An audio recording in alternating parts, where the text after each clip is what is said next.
Hello friends, आपका BPSC maker में फिर से स्वागत है। आज हम बिहार इतिहास के बारे में जानकारी प्राप्त करेंगे। प्रागैतिहासिक कालीन बिहार के दक्षिण भाग में आदि मानव के निवास के साक्ष्य मिले हैं। सबसे पुराने अवशेष आरंभिक पूर्व प्रस्तुत युग के हैं, जो सामान्यतः 1 लाख ईसा पूर्व के हैं। इसमें पत्थर की कुल्हाड़ी के फल, चाकू, खुरपी के रूप में प्रयोग किए जाने वाले पत्थर के टुकड़े हैं। ऐसे अवशेष मुंगेर और नालंदा जिले में उत्खनन से प्राप्त हुए हैं। मध्य पाषाण युग 1 लाख से 40,000 ईसा पूर्व के अवशेष से मिले हैं। यहीं से प्रवर्ती युग 40,000 से 10,000 ईसा पूर्व भी मिले हैं, जो पत्थर के छोटे टुकड़ों में बने हुए हैं। मध्य पाषाण युग के अवशेष शिवभूमि, पालमू, धनबाद और संथाल परागण, जो झारखंड में है, से प्राप्त हुए हैं। ये छोटे आकार के पत्थरों के बने सामान है, जिसमें तेज धार और नोक है। नव पाषाण युग के अवशेष उत्तर बिहार में चिरांद, सारण जिला और चेचर, वैशाली जिला से प्राप्त हुए हैं। इसके काल सामान्यतः 2500 ईसा पूर्व से 1500 ईसा पूर्व के मध्य निर्धारित है। इसमें न केवल पत्थर के अत्यंत सूक्ष्म औजार प्राप्त हुए हैं, बल्कि हड्डी के बने सामान भी मिले हैं। ताम्रपाषाण युग में पश्चिम भारत में सिंध और पंजाब में हड़प्पा संस्कृति का विकास हुआ। विकास के इस युग के प्रारंभिक चरण में अवशेष चिरांद, चेचर, वैशाली, सोनपुर, मनेर से प्राप्त हुए हैं, जिसमें आदिमानव के जीवन के साक्ष्य और उसमें आने वाले क्रमिक परिवर्तन के संकेत मिलते हैं। उत्खनन से प्राप्त मृदभान और मिट्टी के बर्तनों के टुकड़े भी तत्कालीन भौतिक संस्कृति पर प्रकाश डालने में सहायक सिद्ध हुए हैं। ऐतिहासिक काल में विकास उत्तर वैदिक काल 1000 से 600 ईसा पूर्व में आर्यों का प्रसार पूर्वी भारत में आरंभ हुआ। लोहे का उपयोग भारत में 1000 से 800 ईसा पूर्व के मध्य आरंभ हुआ। लगभग इसी समय आर्यों के विकास में विस्तार भी आरंभ हुआ। 800 ईसा पूर्व के आसपास रची गई शतपथ ब्राह्मण में गंगे घाटी के क्षेत्र बिहार का क्षेत्र में इसमें शामिल था। इसमें आर्यों और जंगल के जलाकर और काटकर साफ करने की चर्चा मिलती है। 6ठी शताब्दी ईस्वी पूर्व में उत्तर भारत में वैशाली संगठित राज्यों का उदय हुआ, जिससे 16 महाजनपद और लगभग इस गणराज्य की चर्चा इस काल में बौद्ध ग्रंथों में मिलती है। इसमें 3 महाजनपद अंग, मगध और लिच्छवी गणराज्य बिहार के क्षेत्र में स्थित है। इसके संबंध में विस्तृत जानकारी उत्तर निकाय से मिलती है।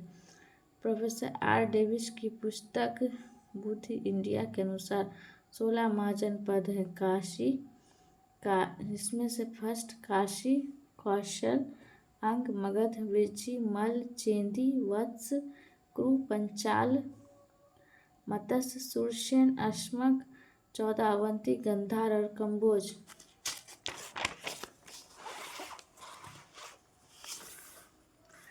गंगा के उत्तर में लिच्छवियों का गणराज्य था, जो विभिन्न गणराज्यों का महासंघ था। इसकी सीमाएं वर्तमान वैशाली और मुजफ्फरपुर जिले तक फैली हुई थी और इसके राज्य वैशाली थे।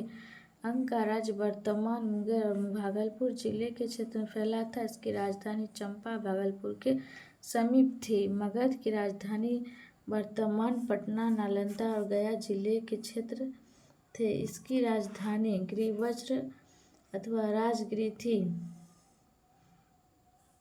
आर्यों के आगमन के पूर्व बिहार पुरापाषाण काल के औजार बिहार के गया, मुंगेर, पटना आदि स्थानों से मिले हैं। इस स्थानों से पुरापाषाण युग के चाकू, खुरपी, कुल्हाड़ी आदि अवशेष प्राप्त हुए हैं।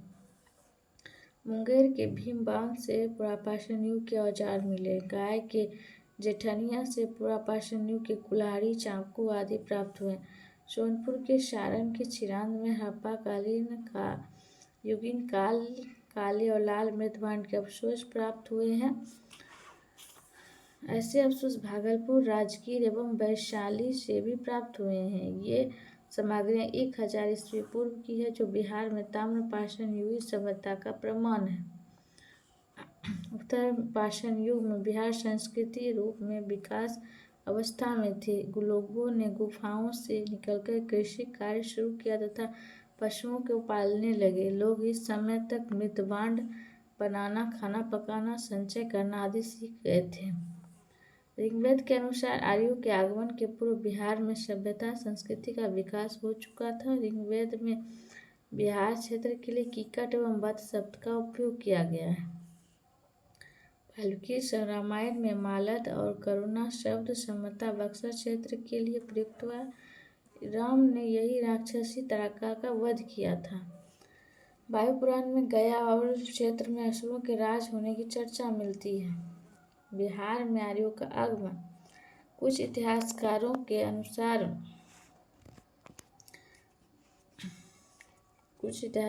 अनुसार भारत में ईरान से आए हुए ऋग्वैदिक काल 1500 ईसा पूर्व से 1000 ईसा पूर्व में पंजाब हरियाणा क्षेत्र में बसे। ऋग्वैदिक में बिहार के कीकट क्षेत्र और अमित्र शासक प्रेमचंद्र प्रेमगंध का उल्लेख है तथा उसने अंग और मगध क्षेत्र में जाने की इच्छा व्यक्त की गई। वैसे तो कुछ आर्य ऋग्वैदिक काल से बिहार आ चुके, किंतु मुख्य रूप से आर्यों ने उत्तरवैदिक काल में खासकर अथर्ववेद की रचना के दौरान बिहार में प्रवेश किया। आर्यों के सांस्कृतिक वर्चस्व का प्रारंभ ब्राह्मण ग्रंथ की रचना के समय हुआ है। शतपथ ब्राह्मण, दैतरी आरण्य, वात्स्ययन संहिता, संख्यान आरण्य और कौशिकी आरण्य, पंचवश ब्राह्मण आरण्य ग्रंथ, गोप ग्रंथ, महाभारत और आदि में वर्णित घटनाओं से तत्कालीन बिहार के विकास में काफ़ी जानकारी मिलती है। गया, राजगीर, पुनपुन क्षेत्र में पुराने वायु पुराण, पद्म पुराण आदि में पवित्र क्षेत्र के रूप में रखा गया है। बराह पुराण में कीकट को एक अपवित्र प्रदेश बताया गया है। विदेह में आर्यों के वसने के बाद शतपथ ब्राह्मण की रचना हुई, क्योंकि इसमें ही विदेह का सर्वप्रथम उल्लेख किया गया है। विदेह माधव द्वारा अपने पुरोहित गौतम रहुगुण की अग्नि का पीछा करते हुए वर्तमान गंडक नदी सदानीरा तक पहुँचने की बात शतपथ ब्राह्मण में की गई है।